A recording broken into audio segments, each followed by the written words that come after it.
Hi guys, welcome to my video. My name is Shireen Warren. In this video, we're going to be speaking about how to overcome overthinking and procrastination. This video is part of a 5-day challenge for self-improvement. Our main focus is going to be overthinking because overthinking leads towards procrastination. Without delay, let's get straight into the video. Overthinking can start with just one thought that turns into another thought and turns into another thought and turns into another thought. Sometimes these thoughts can be layered. It can begin with one negative thought and then another negative thought and then another negative thought.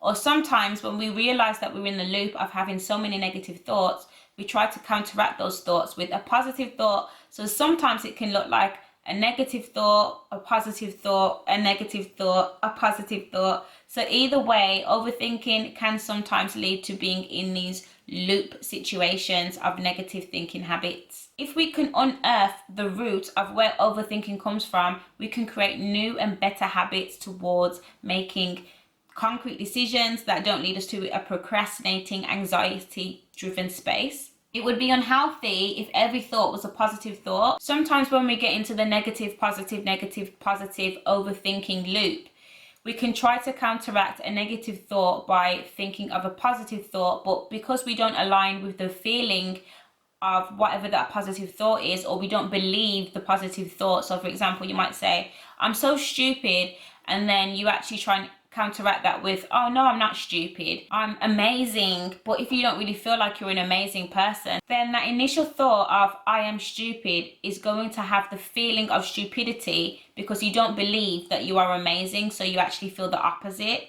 I want you to pretend that you can see little bubbles floating in through your mind with words in them, different thoughts in them, and you're just going to observe the bubbles floating into your view and back out of your view again. Not every thought we have to take on and personify. Allow them to drift into your mind and allow them to drift out of your mind just as easily. By doing this, we aren't owning every thought that pops into our mind. We're just simply observing thoughts come in and allowing them to drift back out again. Some of our thoughts are pinned down by belief systems that we have about ourselves. Some of these underlying beliefs actually control us and our thinking habits. For example, if your belief is I cannot upset people, and you're sat in a restaurant and you don't like your food, and the waiter comes and asks you how your food is, you are going to lie and say, yeah, it was really good, it was great, thank you.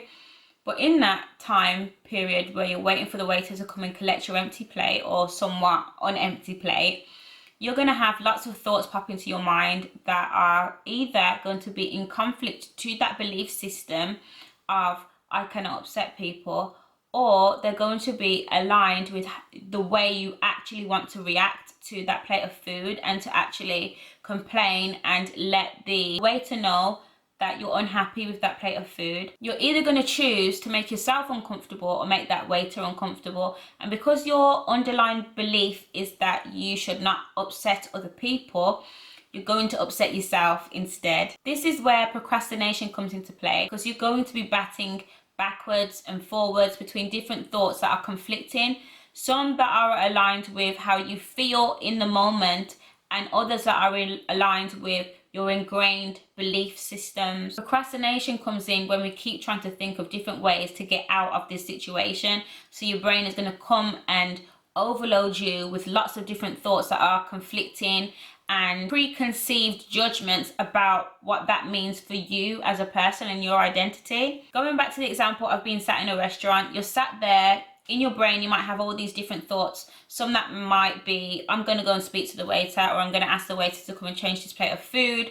But then you take another bite and you're like, oh, but I've already eaten it, so maybe if I ask them now, they're going to say no anyway. And then the next thought might be, actually, that means I'm a coward. I'm a coward because I can't put my hand up and ask for a waiter to come over. So it's all these different conflicting, contrasting thoughts that are coming into your mind, flooding you with lots of overthinking and also conflicting feelings as well. Another example of this is if someone isn't happy at work and they find themselves constantly complaining about being in a situation that they're unhappy with. An ingrained belief might be that hard work pays off, or twice as hard for half as good. These are sayings that I've heard over and over again, and they actually put struggle at the forefront of experiences ahead of pleasure, ahead of feeling valued, being in spaces where you feel valued, being in spaces where you feel like people actually care about you. These thoughts make us think that struggling in a situation is going to be worth it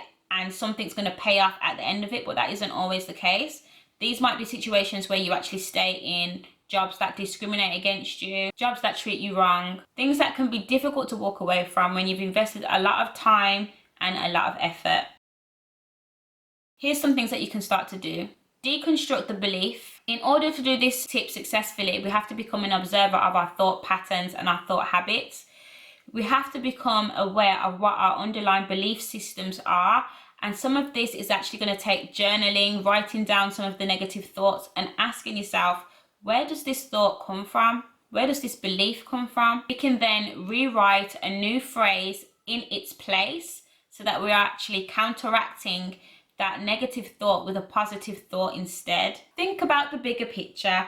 Does this thought that you're having right now in this moment, is it going to affect you in the next 5 years? Let's not allow minor thoughts to have major effects on us and how we feel about ourselves. Acknowledge your successes. From time to time, we have to pat ourselves on the back. And my cousin, for example, recently, he's got a promotion in the last 6 months twice.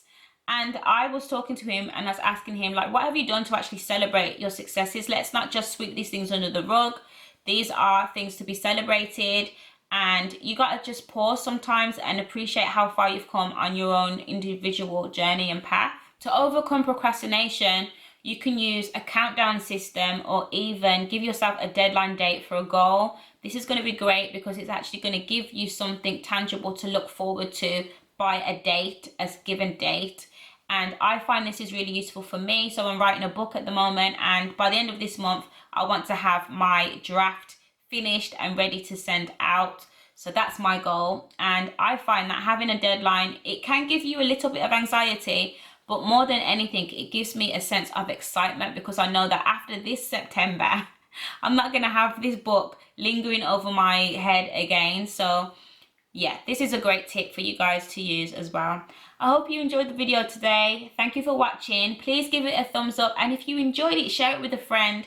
And I will see you in the next video. Don't forget to check out the other self-improvement videos so that you can get the very best out of these next 5 days. Thank you for watching and I will see you in the next video. Bye for now.